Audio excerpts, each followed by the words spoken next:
This episode is brought to you by IBM. Welcome to another episode of Mint Techcetra. I'm your host, Deepti Ahuja, Head of Content at HT Smartcast. Today, we are going to explore a pressing issue that is relevant to us now more than ever, cybersecurity. Did you know that in 2024, the average cost of data breach in India reached an all-time high of rupees 195 million? With breaches becoming more disruptive, the cost of lost business, including operational downtime, lost customers, and reputational damage, has jumped nearly 45% year on year. As businesses adopt Gen AI and hybrid cloud technologies in pursuit of business transformation objectives, the security stakes are only getting bigger. Today, we are joined by Viswanath Ramaswamy, Vice President Technology at IBM India and South Asia. He shall share insights on immediate cybersecurity challenges Indian businesses need to tackle and how they can strengthen their cybersecurity strategies.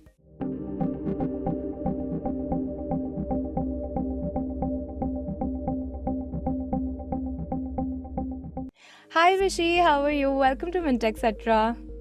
Hi Deepti, pleasure to have me out here, and it's great to see you again. And hopefully we'll have a great conversation. Yeah, let's hope so. So, just let's start off. As revealed by IBM's Cost of Data Breach Report 2024, Indian businesses are dealing with an alarming level of cybersecurity attacks. These attacks are impacting their reputation, and they are also impacting, their operations. What are some of the key factors that are contributing to this rising trend? Yeah, so great question, Deepti. And as you alluded to now, the stakes of cybersecurity is becoming bigger and bigger by the day. And I would put only one simple phrase to it, right? The exposure of data and exposure of the internet and applications and tools are increasing by the day, right? So we are exposed to a lot of, and in our daily lives, we go through a lot of mobile apps and whatnot and all of that stuff. And with a lot of new technologies coming in, so the exposure has gone up, right? And if exposure goes up, there's always a security threat which is looming in front of us, right? It is even kind of, I would say, it's kind of multiplied by itself thanks to the advent of AI and Gen AI, right? That introduces a lot of new challenges, right? So as you rightly said, in the recent IBM Business Value Study which we had, globally, about 96% of the executives say adopting generative AI makes a security breach likely in any organization, in their organization over the next 3 years, right? Why so?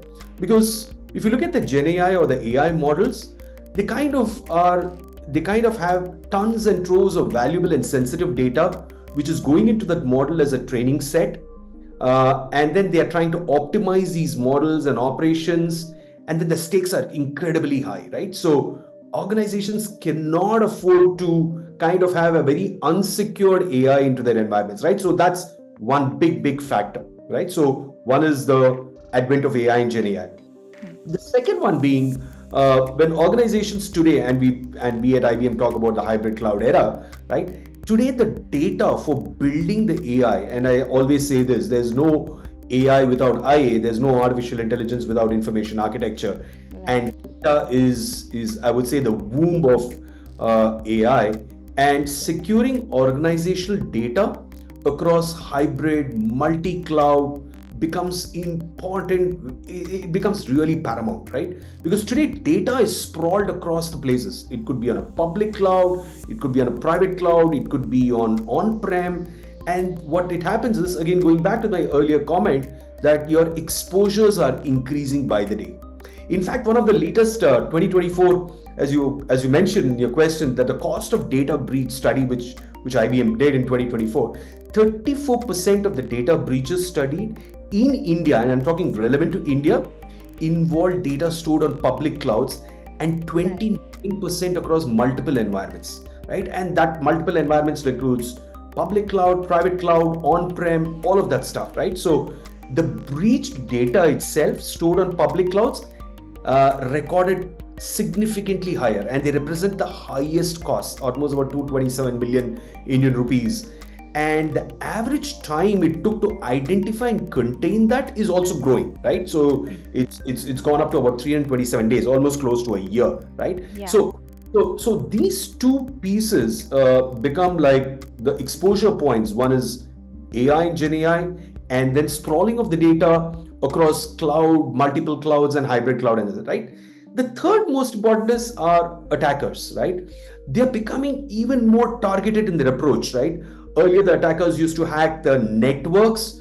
Now the cyber criminals or the bad actors prefer to do a login. Prefer to log in into accounts as well, and obviously they get incentivization in terms of financial gains and so on and so forth. In fact, in India, as per the same 2024 CODB report or the cost of data breach report, the stolen or compromised credentials was the most common initial attack vector at about 18%. That was most one, right? So today, the bad actors are like kind of moving away from the networks to getting into credentials and individual logins. Like business emails are compromised, and social engineering, phishing were some of the other vectors as well. But a combination of these three, AI, Gen AI, hybrid cloud, data sprawling across multiple clouds, and third is attackers becoming even more smarter, or bad actors becoming more smarter and very targeted approach. That's kind of paving way to this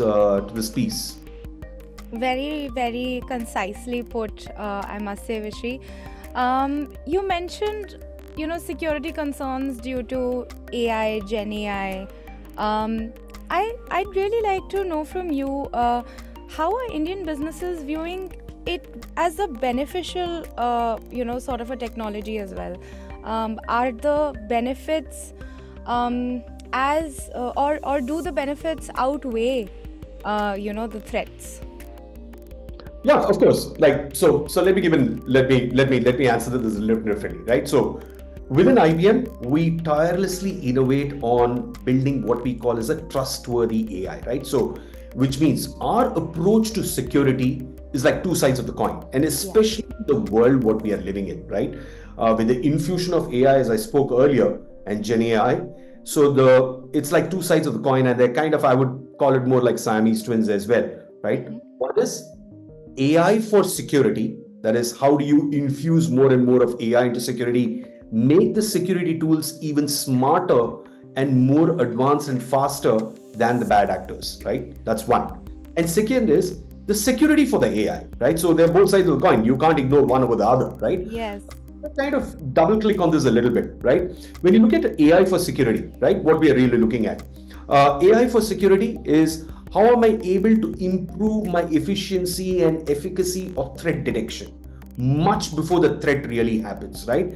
Am I able to proactively gauge through the AI tools which are infused in my security technologies to accelerate the response and correct before the threat happens, right? That's like smart way of doing it even before somebody prompts it, and that's where the AI models really come into play, right?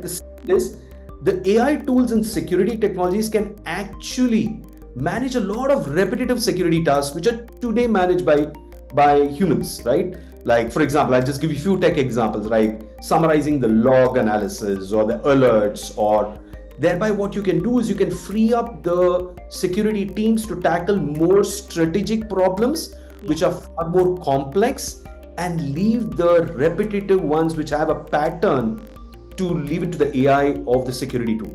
Right? Makes sense. The third one actually is very interesting, and we call generative AI. And the fundamental bit of generative AI is you build, as you go through the training set, it creates new content as well. So the AI infused into the security technologies generates a lot of security content by the patterns it's been trained and it's been going through. It kind of gets into a detection, it kind of recommends workflows, it kind of puts in policies out there faster than probably what humans could really do, right? Which means that you're always a step ahead of the bad actors out here, right? And of course, last but not the least, like they learn and create those active responses in a jiffy. Whereas if you were to lay it to the humans, that would kind of take some time, and by then the incident or the threat would have already happened, right? It would affect it. So that's kind of the nutshell of AI infused in security, right? So the two sides of the coin, AI for security, and today we do that extensively in across all of IBM security portfolio, and I'll talk about it in a minute. The second side of the coin, as I said, which I would say is a Siamese twin, is security for AI, right? We talked about how AI is infused in security to make the security technologies smarter. The second piece is security for AI. Now that organizations have deployed AI models in their organizations to solve a business problem or to improve productivity, and could be any other use case, securing the underlying AI training data is very, very important, because end of the day, an AI model fundamentally actually gets trained with the sensitive data which is ingested into it, right? Only then you get the desired outcome or the accuracy of the results, right? So that sensitive data is really prone for theft. It's prone to manipulation. It can have compliance or regulatory violations. So that's one element of securing the AI data. Second is, as you build that model, it keeps refining by itself. And you would have heard this in various AI models, which is either the OpenAI or the watsonx or Granite models of IBM or any of the Llama models, right? The model keeps developing to solve a particular use case in an organization, right? So is the security built for those models to scan for vulnerabilities, right? In the entire AI modeling, are we hardening integrations out there? Are we kind of enforcing policies and putting a governance in place? Is another important thing. And of course, the usage of the AI models itself, securing the usage of AI models, right? Who would use those models? How do you detect any leakage of that particular model or alert any evasion or probably any extraction or any inference attack? So fundamentally, if you look at AI for security and security for AI, I would say these are the two Lego blocks or pillars or probably two sides of the coin, which really kind of get to what you really asked about. So as far as IBM is concerned, just to familiarize you, we can fundamentally focus on two major things around these two areas, right? One is our data security, another is the identity access management. And we do a lot of work where we have built in AI embedded capabilities, that is AI for security, in our entire Guardian portfolio. Because of that, we have actually seen 40% decrease in the breaches. That's great, because a lot of that, the AI modeling in the Guardian portfolio of data security is taken care of that, which otherwise would have been taken care by humans, right? Which would have taken much more time, right? Yeah. Of course, similarly, identity access management, which is our IBM's Verify part of it, right? As a part of our embedded AI portfolio, we have infused AI capabilities in our Verify portfolio, which is identity access management. Then this must be a little familiar, where you kind of, if you want to log in into your internal organization, Deepti, how does the organization know that Deepti is a person who's logging in, right? So that really verifies the credentials of Deepti as an individual, and gives 15x decrease in user friction because we have infused AI into IBM Verify, right? And it's also associated with multi-factor authentication and so on and so forth, right? So we fundamentally follow these two principles of AI for security and security for AI and infuse those principles into our entire portfolio, right? So how we have approached the whole thing. Awesome. I am curious though, if AI is trained on data that's maybe biased or that's sort of flawed in its own way, then it will keep training itself over and over again, and that flaw basically will become a huge issue. I'm just wondering, how do you tackle something like that? Yeah, so some of the if the data is flawed, and that's what I said in the beginning, right? No AI is successful if there's no IA, right? And that's the fundamental, and I would call it like kind of the womb of AI is IA, right? Data is the womb out there, and more importantly, the governance of the data and the flaws which you can take care of right before you infuse it or ingest it into an AI model. And of course, where that comes in goes back to probably a little outside the realm of security in terms of creating a data model or a data platform. Yes. Could a warehouse or a lake house or a data lake or a combination of all of these three, that the security posture across the data protection is taken care, right? To that effect, we do a lot of work, and as I said, like IBM Guardian is fundamentally focusing on data security and information security. And that kind of takes care that the right and secure data is ingested into the AI model. So it is like kind of checked, just like as though you would cook a dish, you would clean the vegetables and then you would cook it, right? So it really does that piece before it's actually infused into the AI model. I hope that kind of answers that. Yeah, it does. And I'm sure it also sort of brings some sort of relief to our listeners, our viewers, because this is a question that has been, coming up quite often when we talk about AI trends.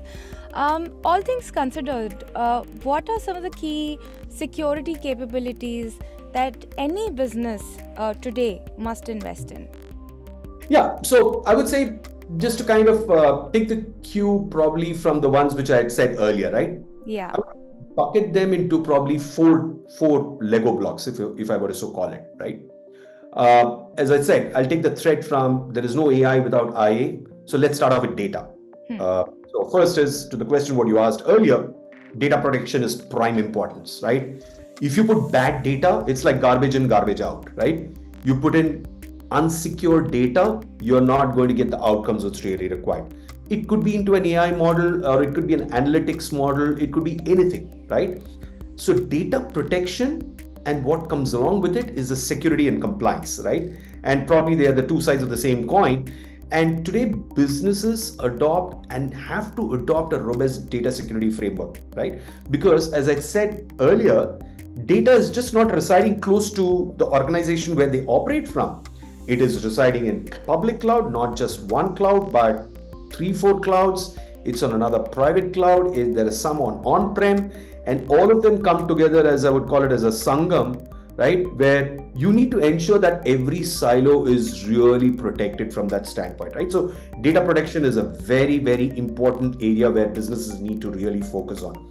It could be on structured data, as like rows and columns like your Excel or relational databases, or it could be the unstructured data of sentiments of people about a particular campaign, about a particular feedback, and so on and so forth, right? So we kind of have a framework around this.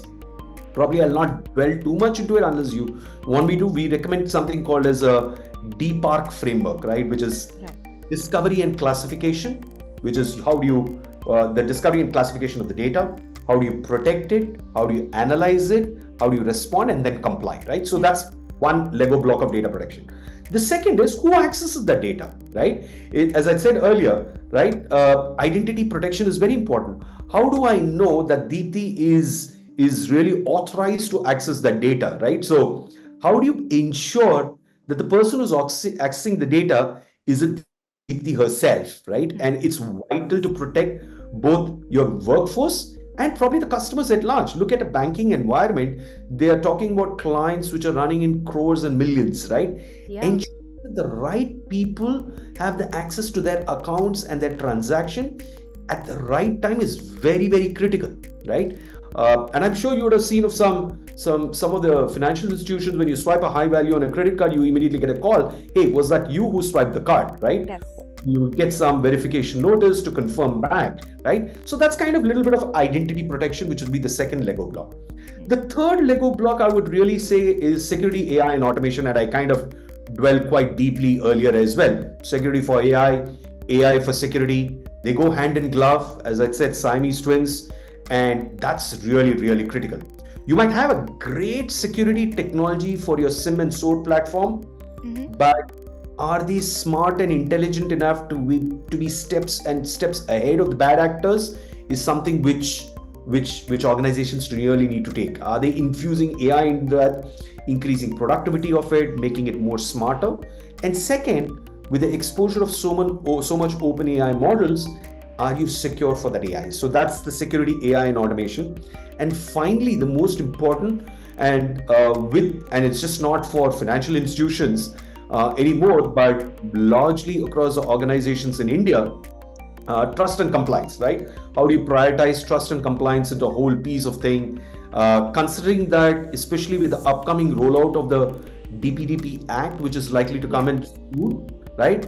This becomes increasingly important for clients and organizations to really focus on. So data protection, identity protection, security, AI and automation, and finally prioritize on compliance and trust. So I would say these are the four key areas I would really put in where clients can really focus on if they were to have a robust security posture in their organizations. Interesting. I'd really like to know if there are, if you could share some examples of how IBM's helped organizations in India and around the world, to enhance their security posture. You've very beautifully put, these four Lego pillars. I'd love to know if, how they have been in effect. Yeah, of course, there are quite many of the clients, but I will share a couple of examples as well, right? And as I said, and we have been at the forefront of integrating AI into everything what we do on cybersecurity long before these technologies even became an industry standard today, right? And IBM's approach has been primarily centered around our IBM What's Next platform, which is our generative AI platform, which is built to be open, they're built to be trusted, targeted, and empowering, and especially for the enterprise, right? So that's the fundamental guiding principle on which the innovation really went in. So when I talked about the IBM Security Guardian, which is on the data protection, data security, and the second one is identity access management, which is on security verify.